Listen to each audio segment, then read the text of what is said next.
Hello friend. तो बहुत लोगों का कंफ्यूजन होता है आर्गन वेल्डिंग का बिना चिप तार से वेल्डिंग करने के लिए। तो यहाँ पे जैसे कि आपको पता होगा कि आर्गन वेल्डिंग जो होता है, टिक वेल्डिंग इस तरह का जो होल्डर होता है, तो उस पे क्या है ना, ये चिप वायर यूज करना पड़ता है, स्टेनलेस स्टील का होता है। लेकिन अभी आपने यूट्यूब पे या फिर बहुत ऐसी जगह पे आपने देखा होगा कि वेल्डिंग डायरेक्टली मतलब ऐसे टिप टिप टिप टिप करके इसको पूरा वेल्डिंग कर देते हैं। तो इस तरह की जो वेल्डिंग है वो कैसे होता है, वो क्या अलग वेल्डिंग है, इस चीज को लेकर के लोगों का बहुत ज्यादा कंफ्यूजन होता है। तो उस बारे हम लोग यहाँ पे समझेंगे।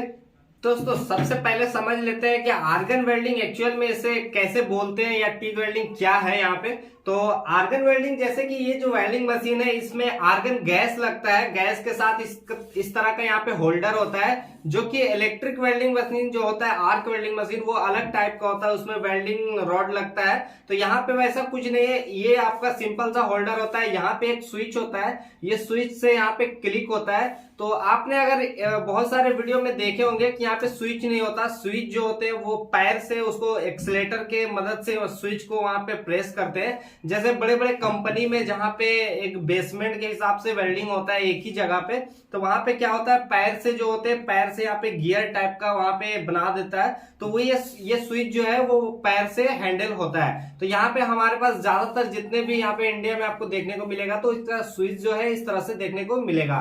तो यहाँ पे ये स्विच है, तो इसके अंदर में आप देखेंगे तो एक पतली सी रॉड होती है। ये रॉड जो है इसके अंदर में ये टंगस्टन रॉड होता है।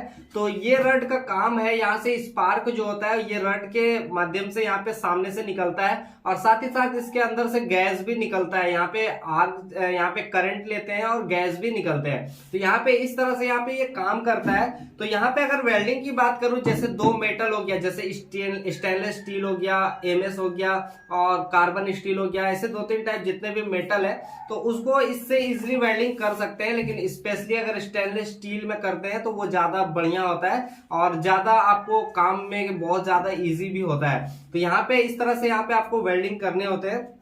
लेकिन यहाँ पे बात है कि मेन पॉइंट कि बिना चिप वायर का लोग कैसे वेल्डिंग कर रहे हैं। तो वो जो है स्पेशली जैसे शॉर्ट वीडियो बनाने के लिए आप भी ट्राई कर सकते हैं अगर आपके पास है। तो मैं बता देता हूँ प्रोसेस क्या है। तो यहाँ पे जैसे दो पत्ती है, यहाँ पे वेल्डिंग किया हुआ है, ये भी बिना चिप वायर का है। लेकिन यहाँ पे बता दो कि इसका जो मजबूती है वो मजबूती उतना नहीं होगा जो एक परफेक्ट वेल्डिंग को जिस प्रोसेस से किया जाता है उस प्रोसेस से ये किया हुआ नहीं है। बस यहाँ पे प्रेस कर करके यहाँ पे मेल्ट करके ये दोनों को मिला दिया है, यानी स्पार्क स्पार्क कर करके ये वेल्डिंग हो गया है। तो यहाँ पे जैसा कि देख सकते हैं यहाँ पे सामने से आप, ये जो वेल्डिंग यहाँ पे आपको दिख रहा है, तो ये वेल्डिंग सेम उसी प्रोसेस से किया हुआ है। यहाँ पे आपको यहाँ पे छोटे छोटे पॉइंट में डॉट्स में यहाँ पे वेल्डिंग दिख रहे हैं, जो कि यहाँ पे वेल्डिंग पूरा हो गया है। लेकिन यहाँ पे मेन एक्चुअल चीज है जो आपको यहाँ पे दिख रहा है, ये कैमरा में बहुत ज्यादा मैं सामने से दिखा रहा हूँ तो आपको वेल्डिंग बहुत बड़ा बड़ा यहाँ पे दिख रहा है, लेकिन एक्चुअल में ये बहुत छोटा वेल्डिंग है, बहुत महीन वेल्डिंग है। तो इसको अगर हम दूर करते हैं तो इसको आप समझ सकते हैं कि एक छोटा पत्ती है 3 इंच का, उस पे हमने यहाँ पे महीन सा वेल्डिंग किया है। तो आपने जितना भी देखा होगा जैसे यूट्यूब शॉर्ट्स में वगैरह में, तो वो जो दिखाते हैं वो काफी जूमिंग रहता है, वो बहुत ज्यादा जूम करके इसको वीडियो को लेते हैं। इस तरह से यहाँ पे जूम होता है, जूम होने के बाद इसको वेल्डिंग करके दिखाते हैं। तो अभी चलिए हम लोग वेल्डिंग भी करते हैं, आपको दिखाते हैं कि किस तरह से वो शूट होता है।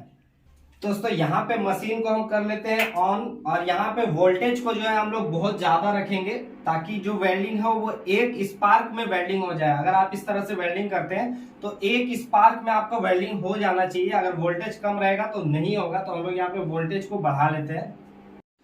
तो फ्रेंड यहाँ पे हमने ये सेटअप तैयार कर लिया है। तो ये जो है ये स्टेनलेस स्टील का पाइप है, एल्बो है, एक तरह से बेंड पाइप है। यहाँ मैंने 2 पाइप लिया है। तो चलिए अभी हम लोग इसको वेल्डिंग करेंगे तो देखेंगे कि वो किस तरह से यहाँ पे दिखाए जाते हैं। तो यहाँ पे ये जो है इस तरह से लगा देता हूँ मैं, लेकिन इसको जूमिंग को और बढ़ाएंगे हम लोग, ताकि जूमिंग को बढ़ाने से आपको समझ में आएगा और क्लियरली।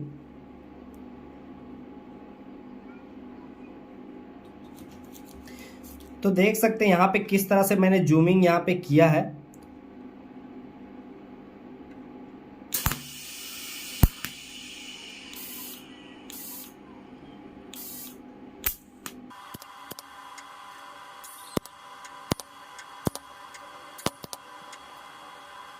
तो फ्रेंड अभी आपने देखा कि इसको किस तरह से हमने अभी वेल्डिंग किया है। तो ये जो प्रोसेस है इस तरह से, तो बिना चिप वायर से आप कर सकते हैं। लेकिन यहाँ पे बता दूं कि ये स्पॉट वेल्डिंग, जैसे आप स्टेनलेस स्टील के हल्के सीट वगैरह जो होते हैं, तो उस पे अगर आप वेल्डिंग कर रहे हैं तो आप इससे कर सकते हैं। लेकिन अगर मान लीजिए आपको जहाँ पे मजबूत वेल्डिंग चाहिए, बेटर वेल्डिंग चाहिए, जो वेल्डिंग का जो एक्चुअल प्रोसेस है उस तरीके से करने के लिए इसका ये प्रोसेस नहीं चलता है, ये उतना स्ट्रांग नहीं है। तो ये चीज कहाँ पे आपको काम होता है, जहाँ पे स्टील का सीट लगाना होता है, जैसे बड़े बड़े चदरे जो होते हैं गेट में लगा रहे हैं, तो आपको ये प्रोसेस से आपका बहुत अच्छा से सीट लग जाएगा।